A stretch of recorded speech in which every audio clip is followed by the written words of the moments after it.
I decided to wear black leggings today and my gains were non-existent. My level of confidence went all the way down.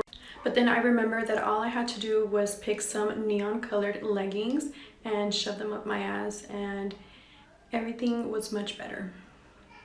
Now I have a question for my people and my community, the Black and Hispanic community, specifically women, because I'm noticing something in our culture that I'm not noticing in other cultures. When did it become okay for us to portray ourselves as hoes and to expose our bodies and to condone hoe activity? And at the same time, we ask men to respect us. And I'm not judging anybody because God knows I'm far from perfect, I'm far from innocent, and I have a past. But it wasn't until my friend called me out and told me, how can you talk about God one second and look how you're dressed the next? So how can you expect a man to, what kind of man do you think is even going to be attracted to you if you're showing everything? If you look cheap, you're going to attract cheap men. So I'm asking, when you post these things, I'm asking you to ask yourself, why are you posting it? And when did it become okay for us to act like hoes?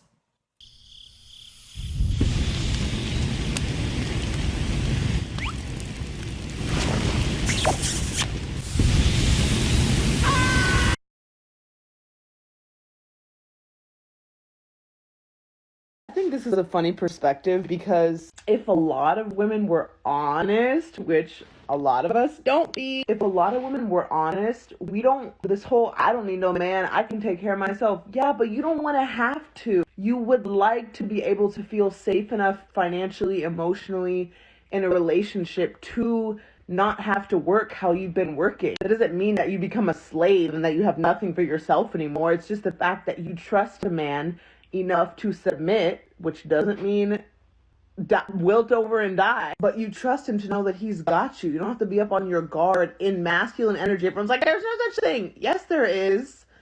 Like, there is. And women should just be honest. It's okay to want this. There's nothing wrong with that. That would be understanding the assignment.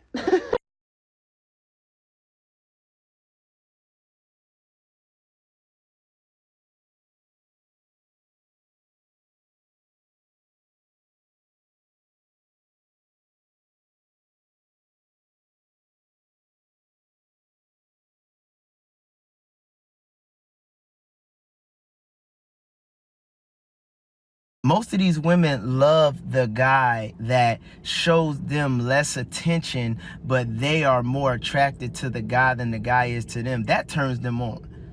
You see how she's saying it with such passion? Yeah, I don't want him to answer the phone every time I call. That's unattractive to her. So she wants the guy to answer the phone every so often. It makes her feel like he's doing something important. That is so strange. I can't wrap my head around why would that turn a woman on. Like if a man really likes you and he answers the phone every time you call and he's able to, that turns you off. I mean, I know every woman's not like this, but I know there's a lot of women like this, and it's just very confusing. It's very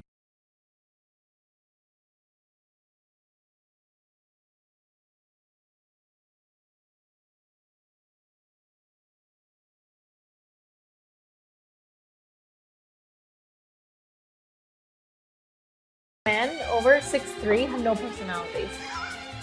They don't. Why Like, do you have to have one? You're tall. Come you're on, not. man. That's what I'm fucking telling you. If you're over like even 6'1", you have no personality. Name a 6'1" comedian Your that doesn't personality, exist. your personality is being fucking 6'1". Dude, I swear to God. In which countries are women most likely to post sort of sexually provocative images of themselves on the internet and on social media? So the researchers, they put forth various hypotheses. One of them was maybe it's patriarchy. Maybe in cultures where women are treated very poorly, they feel like they have to present themselves in a certain way, very sexually provocative poses and so on. But that's not what the researchers found. What they found was that in countries where income inequality tends to be high, that's when women are most likely to post sexy selfies. And their conclusion here was that when women are competing for a shrinking number of highly successful men, they're more likely to pose in provocative ways on the internet in the hopes of capturing their attention, which is maybe what we're seeing on Instagram and on various other social media apps, where I think there is this sort of tilting towards more and more pornographic adjacent content in the hope of capturing more attention. So I think that a lot of what we're seeing may be due to sort of this overlooked topic of the sexual dynamics in society.